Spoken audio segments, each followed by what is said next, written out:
Go live. Hi. Oh, okay. It hasn't actually done it yet. Setting your meeting.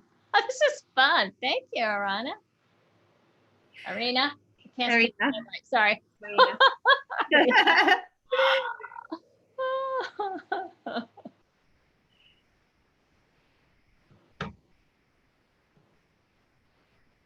So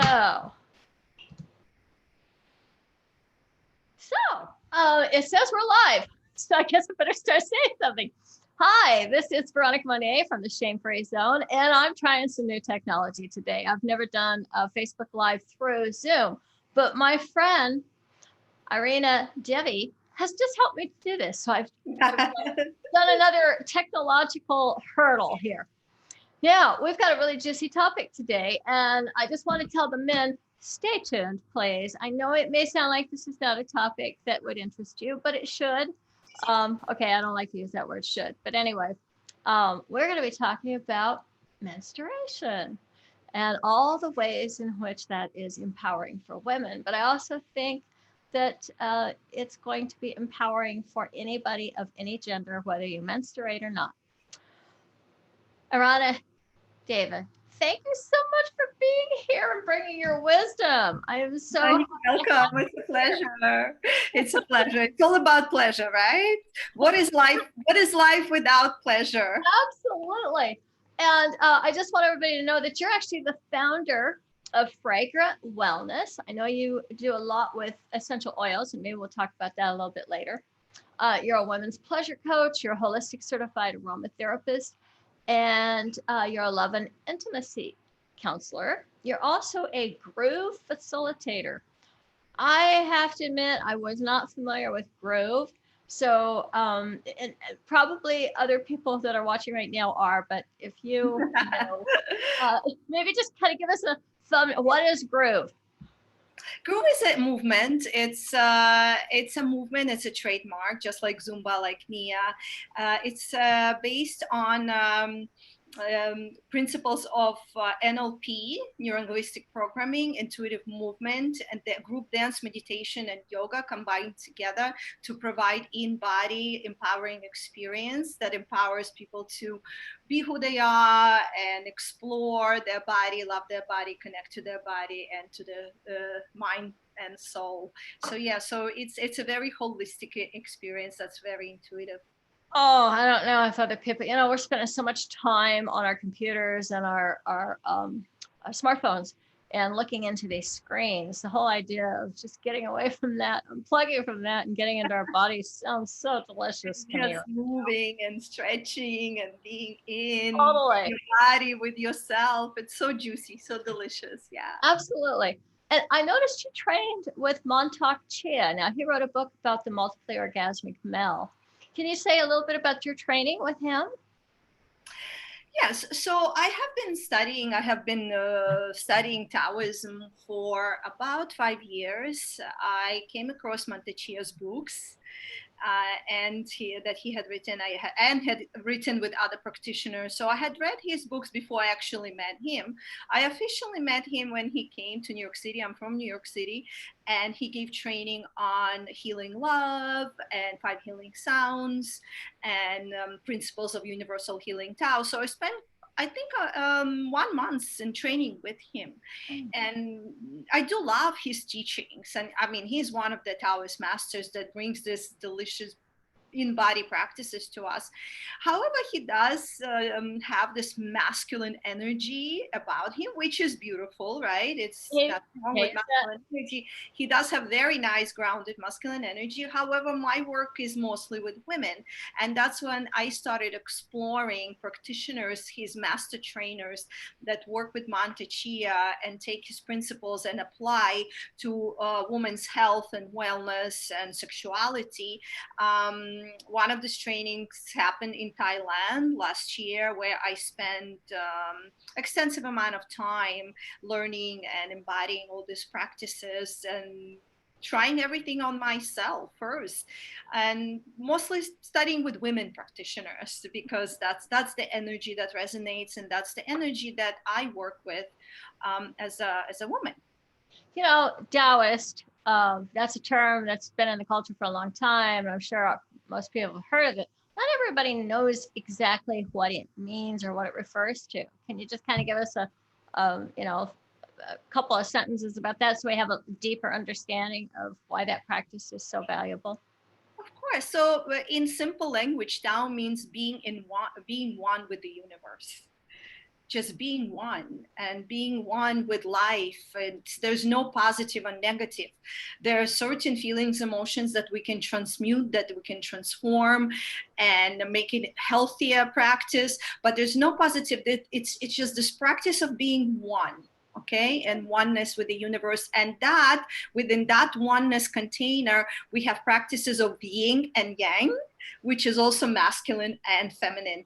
And a lot of people are familiar with this kind of yin and yang sign, right? And they are interrelated, they interlace. One cannot exist without the other, right? So it's like these 5 elements also in nature that interrelated, and one feeds the other. It's the same thing with masculine and feminine.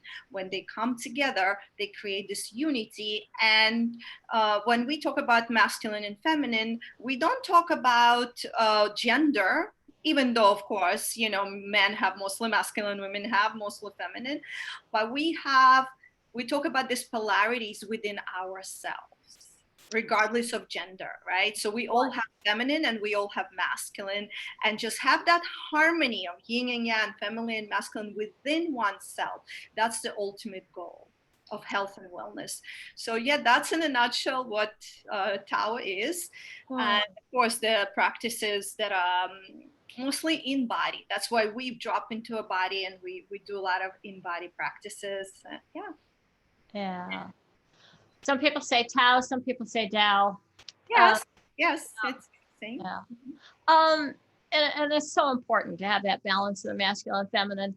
That's one of the reasons I'm really encouraging male viewers to stay tuned, because even though we're going to be talking about something that you might have thought was a little bit icky, I really think it's important that all of us, regardless of our gender and regardless of whether or not we have ever menstruated or ever could, that we make friends with this part of human experience, because it has so much wisdom in it, and a lot of gifts for all of us.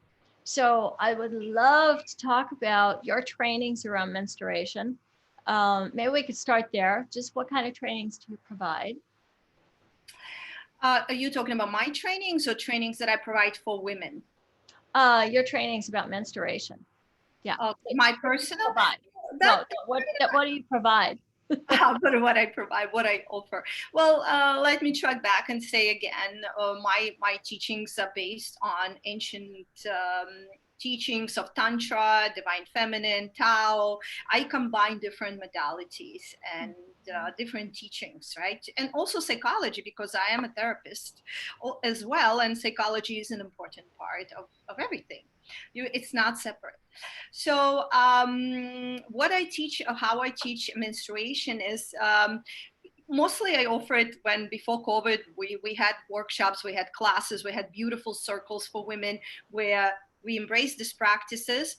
But right now, actually, God willing, putting together a space, a retreat for women in February where they can come and experience these teachings. And I teach it through ritual, through knowledge transmission, through ancestral healing, through awareness practices, embodiment, acceptance. So there's a lot of deep work around it, because sometimes we don't even think about it. Oh, menstruation, this is something that, we have, woman just has every month, and it's more of a nuisance, if you have to go on vacation or you're rolling your eyes, so right? So we view it a lot of times as something negative, right? As something that is just there and it's annoying, especially if we're with our partner and, we engage in sexual activity, and then that kind of prevents us from, it's more in our head,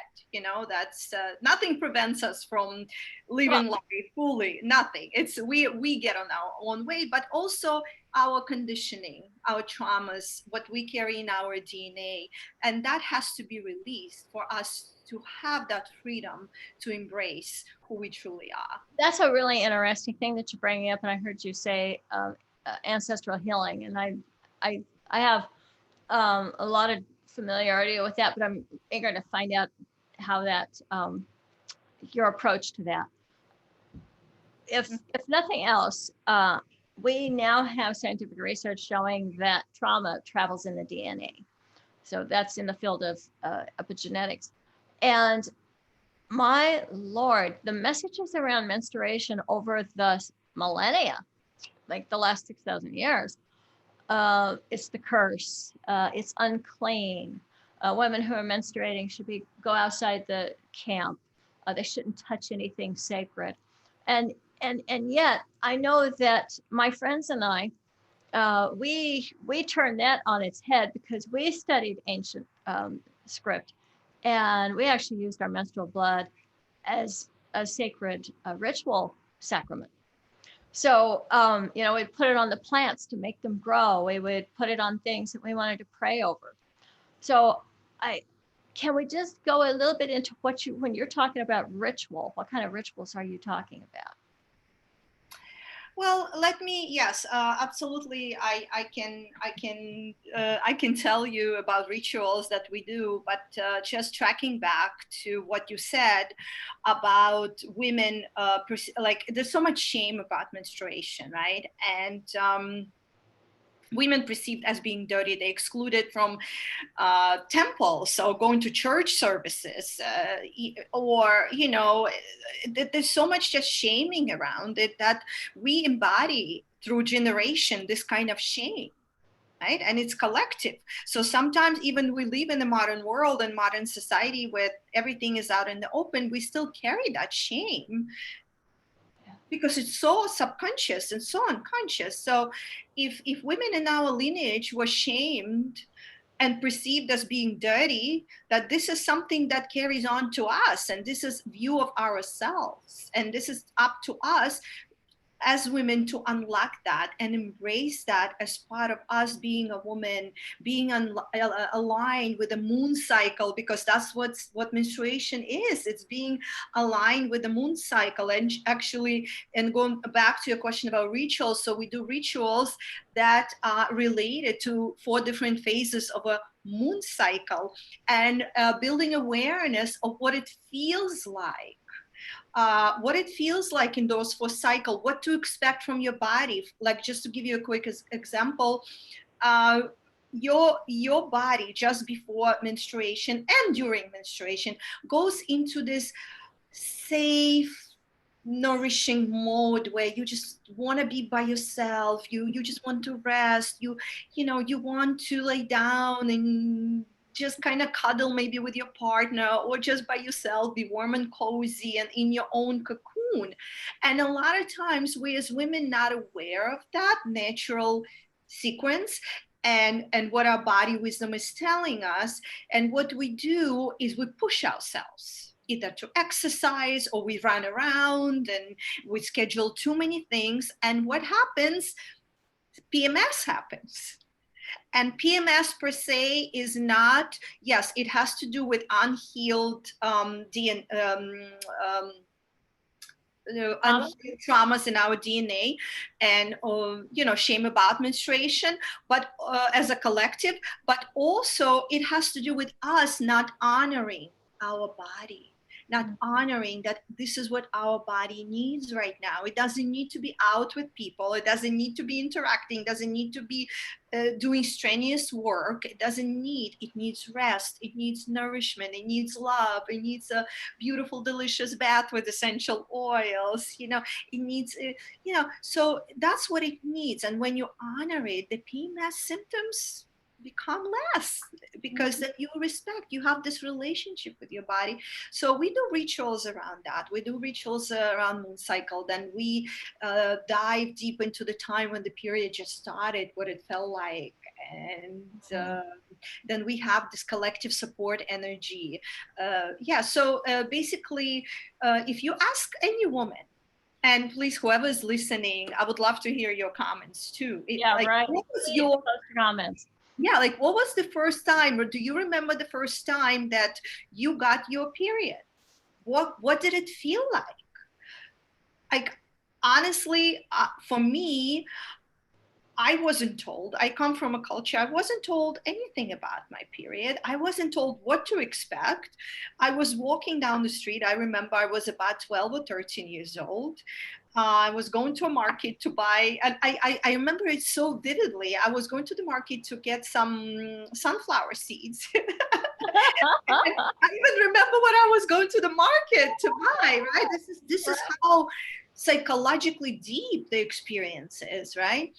And I remember feeling like something dripping down my legs. Oh yeah.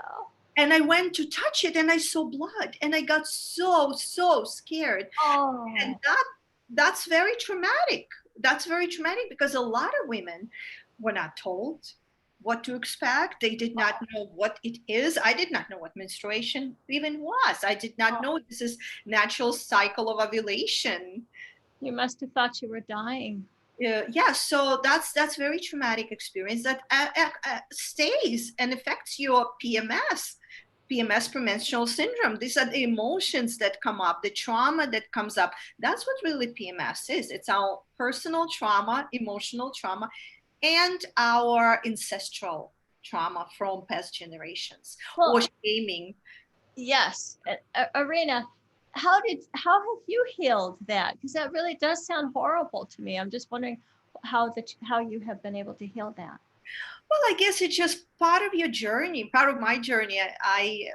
When I started studying wellness, health, Taoism, my body, my soul, who am I as a woman? I started questioning the old conditioning, the beliefs, the traumas I had. It's a journey, right? So this thing started to come up.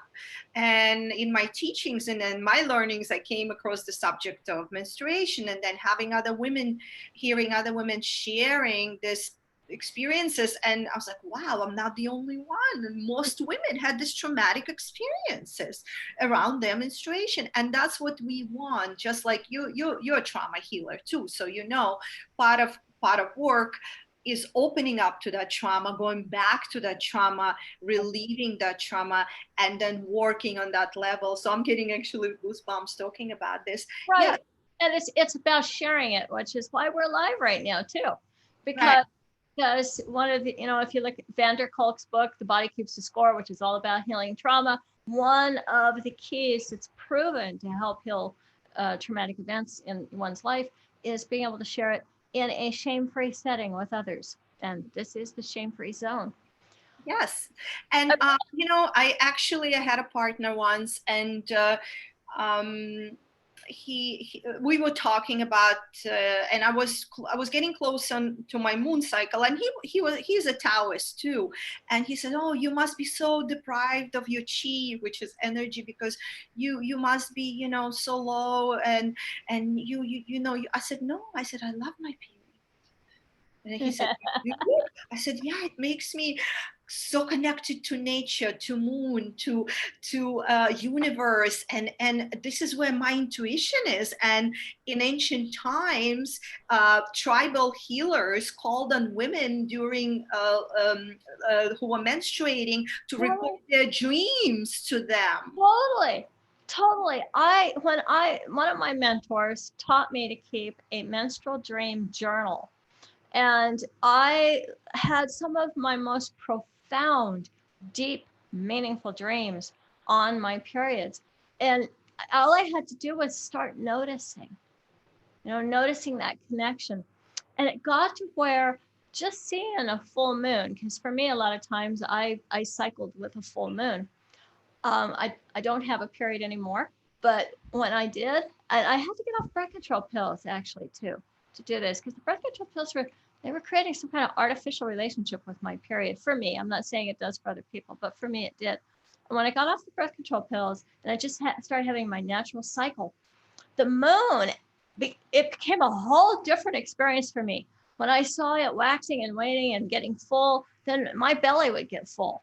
And I would, and the dreams were so powerful. Very powerful, almost like lucid, or it's like prophetic dreams. And when you tune into that power, you realize how powerful you are as a woman. You realize the beauty, the power, the essence. It's like, it's, and then when, we also, going back to your question about rituals, we also do rituals in nature. Yeah. To kind of strengthen that connection with Mother Nature, to really connect to Mother Earth for its nourishment, because also menstrual blood is very nourishing. It's full of minerals, and there are even practices where women drink their menstrual blood because it's full of different vitamins that our body actually loses during menstruation, like Well, I know it helps plants grow better. And so there are rituals. Actually, a lot of women do manifestation rituals where they take their menstrual blood and they give it to the plants and to Mother Nature for growth, for abundance. So there are different practices, and this is not to sound weird or weird somebody out and say, oh, "Wow, that's crazy." This is your comfort zone. Some women drink their menstrual blood. Some don't even want to look at their menstrual blood. So you have this spectrum, like, right? This range. Yeah. But it's all about building awareness, who you are as a woman, your cycle, your menstruation, what it really is about, besides the obvious, the genetic physical factors and ovulation and all that stuff, right? So what is there beyond the form, beyond the physical purpose? And women's sexuality is very powerful, as you know. You're a sexologist, so women's sexuality is very inspiring. It is, and I'll just say, as a sexologist on this call, that some women choose not to have sex on their period. Some choose to have sex on their period, and I think that the most important thing that I would want to share is that if you are somebody who has menstrual cycles, then at that time when the blood is coming out, your cervix is open a little bit more. And I think of the cervix as the portal to the other side. And there's also a spot called the anterior fornix erogenous zone, which is just towards the stomach on the wall of the vagina, but it's right there at the tip of the cervix. And I think of that as our inner sanctum, kind of a sacred part of our body. So I like to help women to approach that part of their physiology with a lot of respect and curiosity, because I think those parts of our bodies hold a lot of stories and a lot of emotions.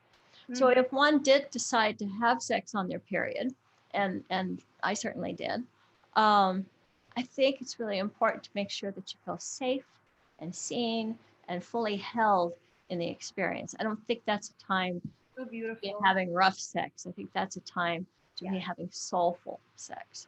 Yes, absolutely.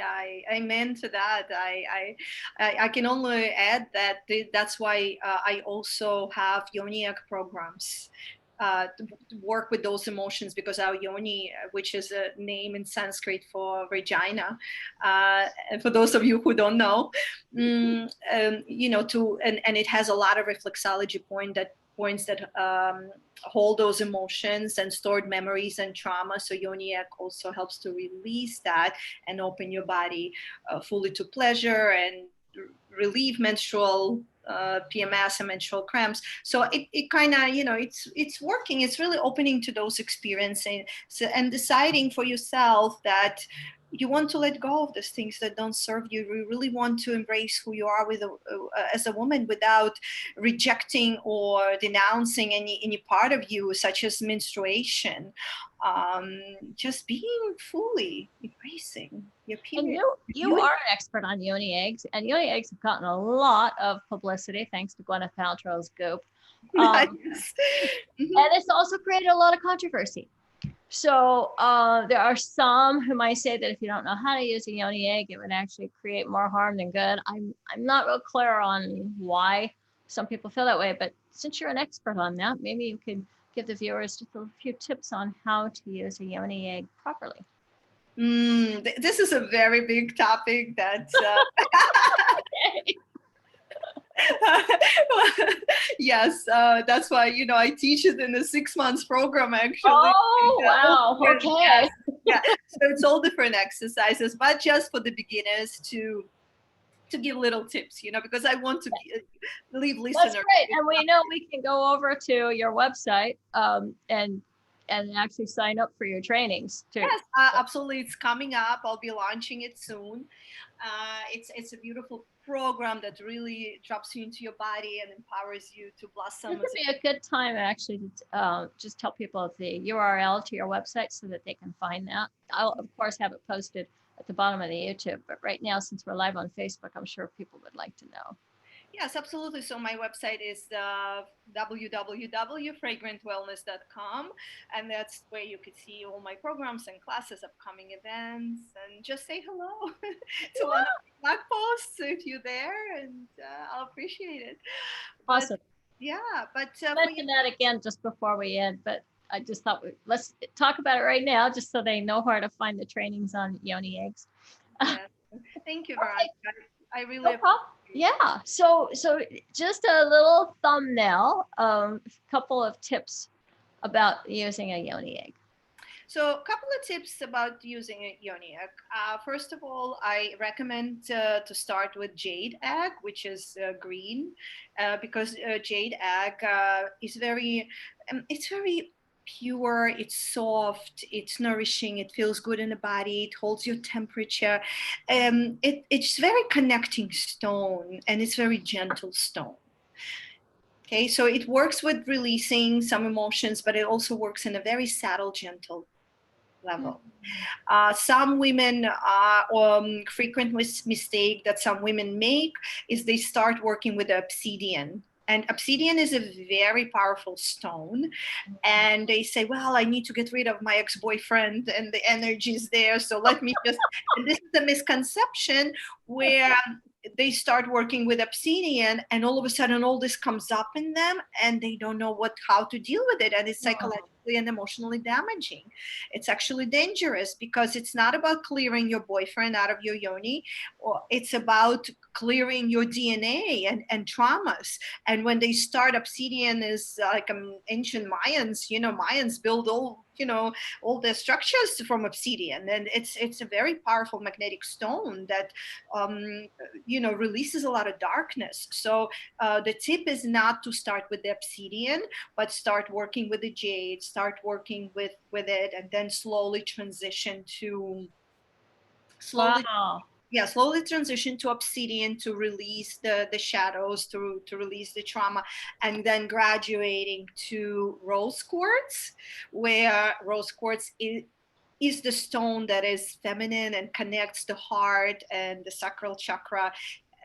So these three, if I would give you advice, just start with a medium size, most women, medium size jade egg. Also, you can purchase it on my website. I contract with women who source organic crystals in Bali, and it comes with rituals booklet. And oh my God, it's so beautiful. I love it. Go over there. Okay, so I already have a rose quartz, but I'm working with some trauma. As a sexual assault survivor, so the obsidian, actually, maybe I'll go over to your website and get one. So if you have already practiced with Yoni egg or wand, and then you would like to do more of shadow work or trauma release, then I recommend obsidian, but definitely not something to start with. And of course, not what you're getting into. Yeah, you have to be prepared, and know what to do. So this is a basic principle of practicing that a lot of times it's overlooked and a lot of people don't know.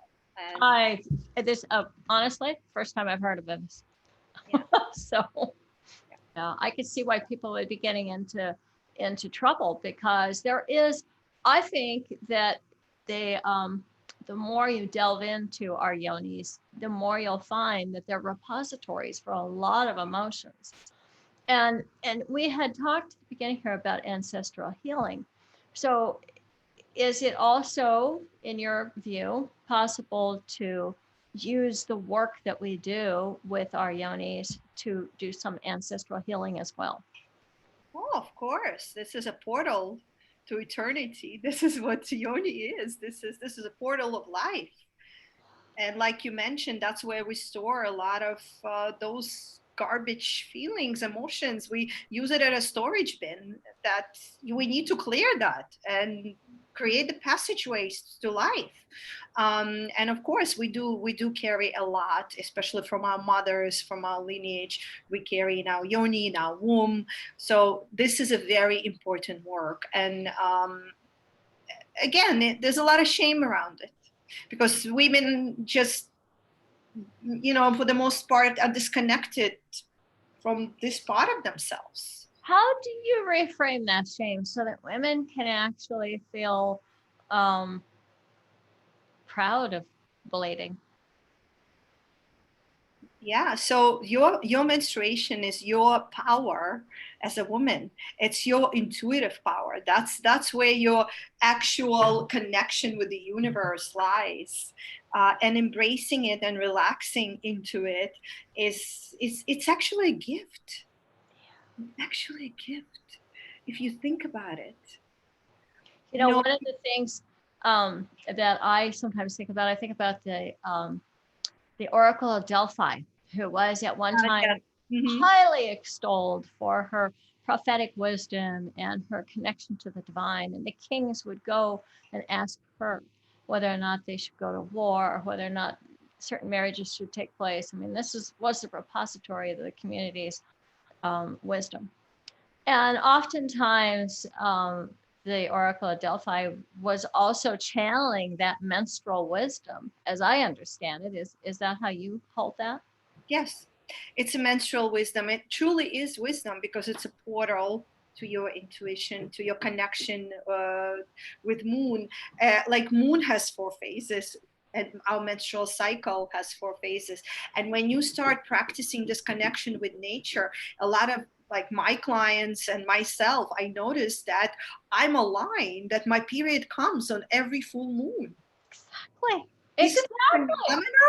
It's phenomenal. And we are so connected to the universe, to oneness, to this flow of life that all of a sudden you synchronize with all these movements of our universe. And it just, everything becomes to this fluidity and you feel so empowered and at the same time soft. This connects you to a mystical, magical aspect of your existence that you might not have known before. It is truly, truly exceptional and a beautiful path. How, for those that are watching right now, how would they connect with nature? And for those of you who are watching right now, post how you're connecting with nature. I know some of you might actually not have access to parks even. You might be stuck in an apartment, but are you connected through nature, maybe with your cat or maybe from a plant or something like that? So what I find also like when during a pandemic, when I live in New York City, where that was very cold in March, forget what nature, we didn't know what nature was at that time. And what I found was extremely relaxing for me was yoni steaming. I don't know if I don't know what yoni steaming is. You can even get it on Amazon. Oh, I think I did see on Gwyneth Paltrow's. Okay, all right, but I still don't know what it is. I've never done it. You can go herbs for yoni. You can buy herbs. So there's special herbs, and you put it in a package. There's special seed that you put on your toilet. And so you actually sit on it, and it's very good after menstruation because it purifies, it cleanses, it really so it softens the yoni, it gets rid of all the like calcium, like all the deposits that so after menstruation it's very beautiful practice. And I usually sit, and these herbs allow the herbs to penetrate like me, and allow this nature. I'm inhaling the herbs, and I'm putting the music on, and I'm just really, really connecting with this movement. So just herbs and just sitting on that sacred herbal throne. Right? Like a throne. Queen. Like a queen. Wear a tiara while you're at it. Why not? Why not? This is a very delicious practice. Or like you can light a candle and you just sit and meditate and put some music on and just allow these herbs. And a lot of times these herbs include roses, like dry roses. So, and you know that roses carry a lot of beautiful frequencies from nature. So those are natural herbs, and yeah, beautiful practice. And you don't have to do it after menstruation per se, but you can do it anytime. So that's a way of connecting with nature. Also, bath, like you can add different essential oils in your bath. Yeah. Yeah. These are Oh, so we very- would be remiss if we didn't mention the use of essential oils when women are menstruating. Um, I know from myself, a lot of times using incense or an essential oil really helps me kind of get grounded and calm and centered in myself. So, are there particular essential oils that you recommend for a woman when she's menstruating? Yes. So there are a couple I can recommend. And again, if you're interested, you can talk to me. I'm also a certified aromatherapist, and the oils are available on my website as well. So one oil I recommend for cramps, which is cypress. Cypress is extremely powerful for circulation. And all you do is you have to put a few drops of cypress and massage oil, vegetable oil, or coconut oil, and just in a circle, a clockwise motion, just massage your pelvis. Ah. Yeah, so Internally or externally? externally. Externally. Really just give your belly like this beautiful soft massage with cypress, and it relieves cramps. It's just super delicious, feels super nice. And also clary sage for younger women. Clary sage is a beautiful oil that creates this balance of hormones. And you know, when we're menstruating, our hormones tend to be a little wild. Oh yeah, just Yeah, yeah. So it's good to put like on the wrist, inhale, on the skin, also on your sacral chakra, clary sage. And for older women, it's sage. Also, sage is powerful. Sage is a powerful oil for sacral chakra and hormones and healing. And yeah, so sage, clary sage, and cypress, those are the three oils that I would definitely recommend. And you can even use them during menopause transitions. And yeah. yeah, Yeah. the essential oils are very powerful too. What do you for women who have gone through menopause and are no longer menstruating? Um, that that describes me. I find myself thrilled not to be bleeding and going through that monthly cycle, and at the same time, sometimes when I look up at the moon, I really miss feeling my connection to it.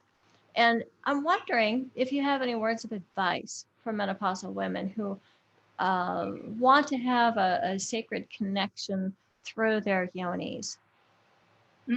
Absolutely. So one, and of course, this is something if you live in a warm place and you have the space to go in nature. And one way to connect, simple way, nobody has to know, is just not wear your underwear. Aha.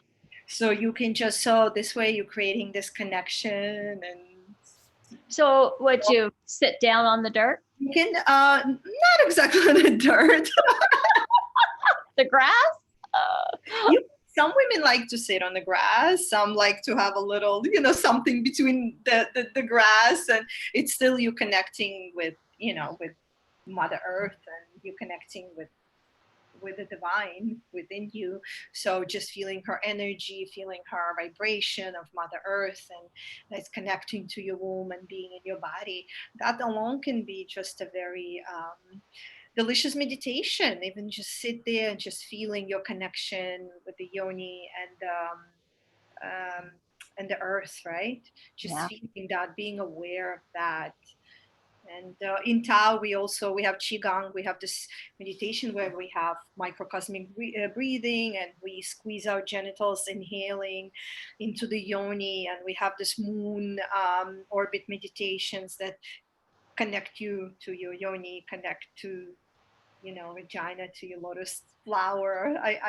You know, that's what I Yes, call our yes. Yoni, a lotus flower. So yeah, so that you fully, feeling alive and not disconnected, even during menopause, postmenopause, whatever. It's just I connected to who you. I will add to that I working with women who are menopausal, I oftentimes ask them to get a very slender G-spot stimulator. So it's not, it's really inexpensive. You can get them for like 20 bucks. And they're very long and they're just hooked at the end, and you don't actually even want to put the batteries in or use them as a vibrator. And the idea is that you penetrate yourself with this long, slender dildo, and you're going to go up to the very tip of the cervix and then push towards your belly where you'll hit that anterior fornix zone. And this will awaken parts of you that might not have been awakened before. And again, stressing that this is a place where sometimes sexual assault might live there, sexual harassment, any Me Too moments might actually live there. So be prepared that you'll have this uprising, this upwelling of unpleasant emotions. But on the other side of that, for women who might have lost some of their ability to respond vaginally, you can actually start to revitalize. Women who might not be able to achieve an orgasm can start to achieve orgasm there. And they can also start to lubricate by stimulating that place. So I think part of the journey of going into menopause is actually deepening your connection with your vulva so that you start to realize what a ancient wisdom repository it is. Mm-hmm. And you start bringing that wisdom into your personal expression and your personal life. And it's an invitation to experience more pleasure than you've ever experienced before too. And it's so liberating. Yeah, yeah, very much so. Well, I have really learned a lot from you today. And I did too. Well, I need to seek the advice which device is better to stimulate that spot. you got it. You know what I'll do when we're done on Facebook is I'm just going to post the links to everything so people can easily. Thank you. Yeah, that would be lovely. Absolutely. Yeah. So, any final thoughts before we go? All I can say is just it's a blessing being a woman, even though it might not seem that way at times. But really, it really is. It's a beautiful thing being a woman and experience all the emotions and all the feelings and all these vibrations and being connected to nature. And what I want to tell the listeners is just embrace who you are. Just be with your periods, just be with your emotions, just be with yourself. Whatever it is you experience, just be and notice what opens up for you. There's nothing to be ashamed of, absolutely not. And it's time that we all realize that. Let's birth a shame-free zone in our own individual lives and Yeah. with each other. And for any men who stayed tuned and are still listening to this, still watching this, if you are men who enjoy having a sexual connection with cisgender women, it's to your benefit to also learn about women's bodies because it will deepen your experience of connection. Absolutely. Yeah. Absolutely. It's so important. It helps a man to stay connected to a woman when she goes through transitions and in life and not take things personally. That's a big whole that's a topic for another interview. Yes, yes, and I think it would deepen a man's pleasure, a man's the more he understands um, everything that a woman's body communicates and is connected to, the deeper a man's pleasure is going to be. So I really want to call that out too. There's a way in which there's an ability to have a deeper experience if you understand the terrain that you're entering. so let's cultivate that curiosity. Absolutely. This was such a pleasure. It was so much fun. We'll have to have you back. Thank you so much, Irina, Debbie. Really appreciate your wisdom.